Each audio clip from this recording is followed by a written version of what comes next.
Bom dia a todos e a todas. Vamos começar a nossa disciplina de fitossanidade, continuar a nossa segunda videoaula sobre o manejo integrado de pragas. Acompanhem. Eu falei para vocês que vocês têm que fazer um monitoramento, né? Então, como é que eu faço o monitoramento? Pode ser por contagem visual dos insetos ou doenças, né? Armadilhas, vocês podem utilizar as armadilhas de feromônio. Como é que faz a contagem visual? É uma contagem no número de pragas presentes por planta, por folha, por fruto ou por área base. No caso, você tem que contar as injúrias que possam estimar os danos por planta, por área ou por frutos. E as armadilhas de feromônio, que é isso? Elas são utilizadas para atrair insetos, aquelas armadilhas que você coloca lá e aí espera um tempo, coloca um feromônio para atrair um inseto. E aí você coleta e vê lá quantos que foram coletados. Coloca em alguns pontos, vai depender de quantos hectares você tem. E aí você vai saber quantos insetos tem ali na sua área. A rede de captura também é muito utilizada, que é essa redezinha aqui, ó. Como se fosse o Bob Esponja lá caçando água-viva. É preciso também utilizar redes de captura padronizadas. Os locais para varredura devem ser representativos. O histórico da área do campo também é muito, você tem que saber se já foi plantada alguma coisa ali, se já teve praga, alguma doença, porque tem que procurar por pragas chaves, que aqui são aquelas pragas importantes que causam algum dano, um dano muito grande, culturas utilizadas e também histórico dos problemas existentes na área a ser utilizado. Então, quando você vai comprar uma área, um terreno para plantar, você tem que saber realmente o histórico para não ter problema com pragas e doenças que possam vir a ter existido ali há muito tempo. Para monitorar os insetos, vocês podem fazer a contagem visual, as redes de captura e também utilizar as armadilhas de feromônio. Então, vocês podem fazer esses três tipos de monitoramento para fazer a contagem, saber quantos insetos tem ali na sua área, por amostragem. Já no monitoramento de doenças e plantas daninhas, vocês só podem fazer a contagem visual. Então, por exemplo, você pegou uma folha lá que ela tem, vocês veem aqui, isso aqui é o cancro cítrico, que é uma doença causada por bactérias. Você viu que essa planta, ela tá com esse probleminha aqui, ó. Tá com essas manchas, e aí você fez a contagem visual. Pegou 20 plantas, dessas 20 plantas, 5 estão com esses sintomas. E aí você faz a contagem visual. O histórico do campo também tem que ser visto para que não ocorra mais problemas. Por que você não pode utilizar a rede de captura? Porque doença não tem como capturar, né? O vírus no ar você não vê, o fungo muito menos. Inseto você pega, né? Com a rede de captura. Agora, doença é meio complicado. Aqui também mostrando a antracnose no feijão. E aqui que é causado por um fungo. E aqui a tristeza dos citros, que é causado por um vírus. Então, o monitoramento dessas doenças são feitos somente por contagem visual e também o histórico do campo. Como também as plantas daninhas, que são aquelas plantas invasoras, o mato, né? Ainda falando das amostragens de insetos, a amostragem para decidir se uma praga deve ou não ser controlada ou o monitoramento de pragas é uma técnica fundamental do manejo integrado de pragas. Quais são os componentes dessa amostragem?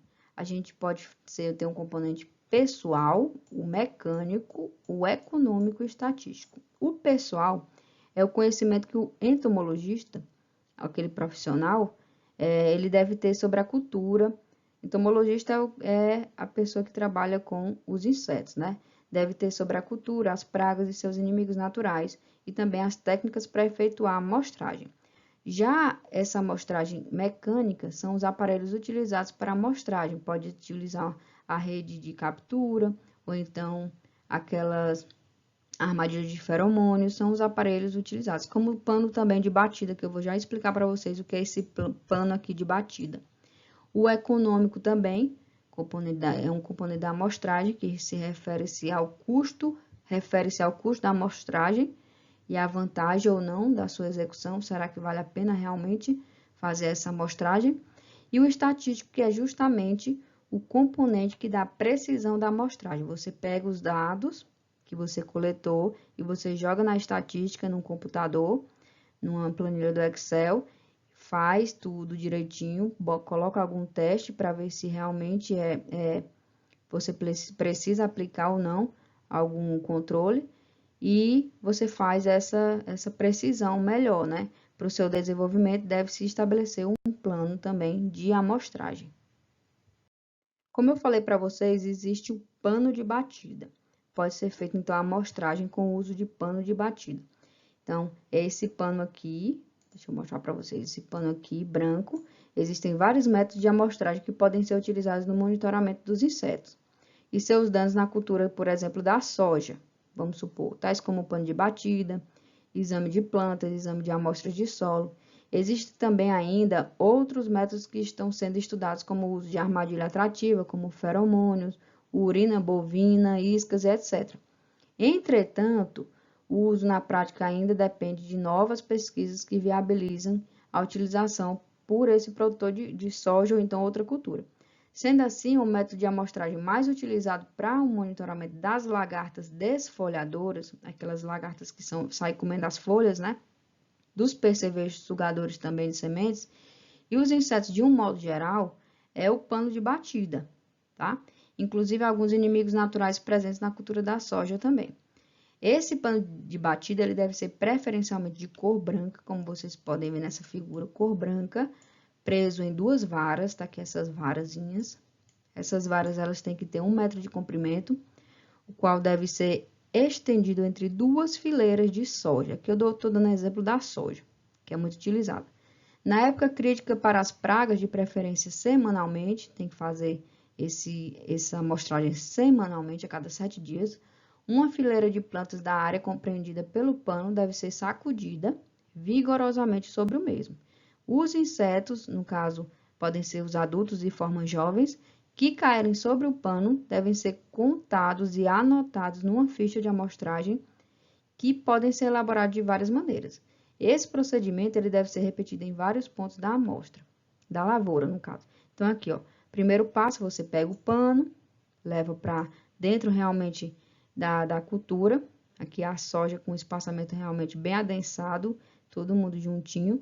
Aí você pega o pano e coloca aqui nas plantas, apenas um lado das linhas é agitado, aí você agita que ele está agitando, ó, as folhas, está agitando as plantas para os insetos caírem aqui nesse pano de batida. E aí tá aqui os insetos que caem, e aí a pessoa faz a contagem de quantos insetos tem nessa amostra. Mais algumas figuras para vocês verem realmente melhor. Aqui a pessoa fica como se fosse afogada aqui mesmo na soja. Eles pegam e batem, ó, as plantas aqui nesse pano de batida e aí faz a contagem. Para que se possa avaliar a infestação das pragas na lavoura, a gente sugere que o número de insetos seja anotado em cada ponto de amostragem para posterior cálculo da média da lavoura. Então, quanto maior o número de amostras realizadas na área, maior a segurança de uma previsão correta da infestação. Porque se, por exemplo, você tem 10 hectares e aí você só pega 2 plantas, 2 amostras, é bem pouco, né? Para você ver, para você representar a sua área toda. Então, como eu disse, quanto maior o número de amostras, maior a segurança. E para lembrar para vocês aqui, na soja, recomenda-se no mínimo 6 amostragens para lavouras de até 10 hectares. 6 amostragens para lavouras de até 10 hectares. Ou 8 para lavouras de até 30 hectares. Porque também se você pegar muitas amostras, tem que ter muita mão de obra. E aí tem que pagar, né? Sai muito caro. E 10 amostragens para lavouras de até 100 hectares. Para propriedades maiores, recomenda-se então uma divisão por talhões de 100 hectares, tá? Então, é assim que se faz o pano de batida, uma amostragem bem comum na cultura da soja e em outras culturas também. Como eu mostrei para vocês aquela ficha de monitoramento do melão, tem também a ficha de monitoramento que vocês podem pegar na internet para a soja. Tem os inimigos naturais e tem também as pragas. Por exemplo, a lagarta da soja, a lagarta falsa mediadeira, que é bem conhecido, o percevejo, a broca dos ponteiros. Aí tem aqui os pontos de amostragem. Nesse primeiro ponto, quantos insetos, tal, quantas lagartas da soja, tal. E aí você faz a média e aí vai depender também o nível de controle, se você aplica ou não o defensivo ou algum outro defensivo natural que possa combater essas pragas, esses insetos. Então, tem aqui a data, a propriedade, cultivar, o dia que você semeou, a idade da cultivar, qual o estágio que está, se está no estágio vegetativo, de floração, enchimento de grãos, tudo isso tem que ser anotado de forma rigorosa para fazer um monitoramento adequado. Para quem tem mais dinheiro e tem aquelas propriedades rurais enormes, pode ser feita também a amostragem por sensoramento remoto. Os vantes, né, aqueles drones, que eles são veículos não tripulados, aéreos. Então, a amostragem por sensoriamento remoto é uma técnica que se baseia na agricultura de precisão, utilizando satélites e sensores para fazer esse monitoramento. E com o sensoramento remoto, ele pode se reconhecer a presença de uma determinada praga à distância. Como é que acontece isso? Ele sobrevoa e aí ele vê a distância por meio de sensores que detectam a energia radiante desse inseto, tá? Ou dessa doença. A energia radiante desse inseto, o Vante ele observa, lógico que são caros esses equipamentos, mas assim é muito mais fácil de ser monitorado também esses insetos ou pragas, insetos pragas. Em relação ao sensoramento remoto, eu vou mostrar para vocês alguns mapas com a distribuição espacial da cigarrinha, que são várias espécies de cigarrinha, para mostrar para vocês aqui Summer, né, que é o verão, 97, 98 e 99. Aqui a coisa mais escura, a cor mais escura é que tem a maior quantidade de insetos dessa cigarrinha aqui, ó, 16, 14, ó, 0 é quando é branco, então não tem nada. Vocês estão vendo aqui no verão, aqui, comparado ao winter, que é o inverno, e o spring é a primavera, você vê que há uma maior incidência no verão dessas cigarrinhas, né? Porque se você for ver aqui, ó, em 1999, mal tem cigarrinha nesses mapas. E aqui no spring também, na primavera, tem muito menos que no verão. Então, o clima também influencia bastante na incidência desses insetos pragas nas culturas. E esses mapas, eles são feitos por sensoramento meio remoto no computador, joga os valores que você encontrou, então, os dados que foram coletados pelos drones, pelos vantes, e aí coloca nesse mapa e você vai conseguir observar, visualizar o comportamento desse inseto naquela área. Para a gente finalizar aqui, quais são as bases e pilares do manejo integrado de pragas? O controle cultural, aquele que a gente pode utilizar a rotação de cultura, que é um exemplo. O controle biológico, utilizando joaninhas e vespinhas. O controle comportamental, utilizando feromônios. O controle genético, que é aquele utilizando variedades resistentes também. O controle varietal e também o controle químico, que é utilizando defensivos químicos. Tudo isso vai depender das condições do ambiente, está atrelado ao agroecossistema, os níveis de controle, para você fazer o controle dessas pragas e doenças, e o monitoramento, que eu já falei como que se faz o monitoramento. Lembrando que tem que conhecer a taxonomia, a biologia de todas essas pragas, para poder fazer o manejo integrado de pragas. Tudo isso está todo mundo junto, né? E se ajudando para que a gente diminua realmente a quantidade de agrotóxicos, a aplicação desses defensivos químicos que acabam fazendo mal ao ambiente, poluindo. Nós sabemos que a gente tem que realmente diminuir essa quantidade de defensivos químicos na aplicação para controlar as culturas, e vamos falar um pouco sobre os defensivos naturais. Eu vou mostrar para vocês algumas receitas simples para a gente combater tanto inseto como também algumas doenças, fungos, nas nossas lavouras de forma consciente e de forma eficaz, tá?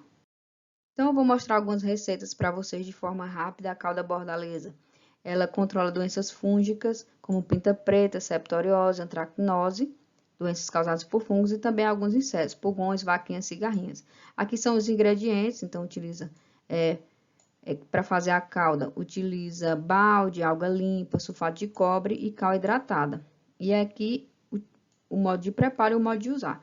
Como também essa calda de sabão de coco, que é utilizada em pulgão, em plantas ornamentais e de hortaliças, a calda sulfocássica, que é utilizada para ácaro, fungos, musgos e líquens. Então, vou deixar isso aqui em PDF para vocês realmente, se tiver ali na horta de vocês estão plantando, ou alguma fruteira, e algo como também produzindo grãos, vocês podem utilizar de forma natural para produzirem de forma orgânica e consciente.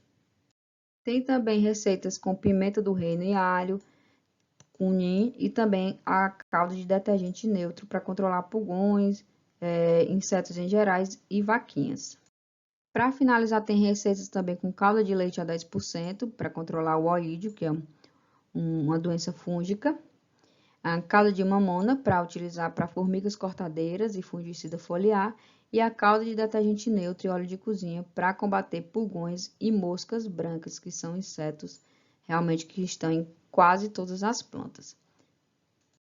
Finalizamos assim o nosso assunto de manejo integrado de pragas e também finalizamos a nossa disciplina de fitossanidade. Eu espero que vocês tenham gostado da disciplina, que a gente aprendeu sobre o controle realmente de pragas e doenças, como monitorar, como fazer a sua identificação, a taxonomia e conhecer também os grupos de organismos fitopatogênicos, os fungos, as bactérias, os vírus, os nematóides e um pouco de todos os insetos que atacam as culturas e são considerados pragas agrícolas, tá? Então, eu espero que vocês tenham gostado. Qualquer coisa, estou lá no Google Classroom e também nos grupos de WhatsApp. Bom dia, boa tarde, boa noite a todos. Tchau!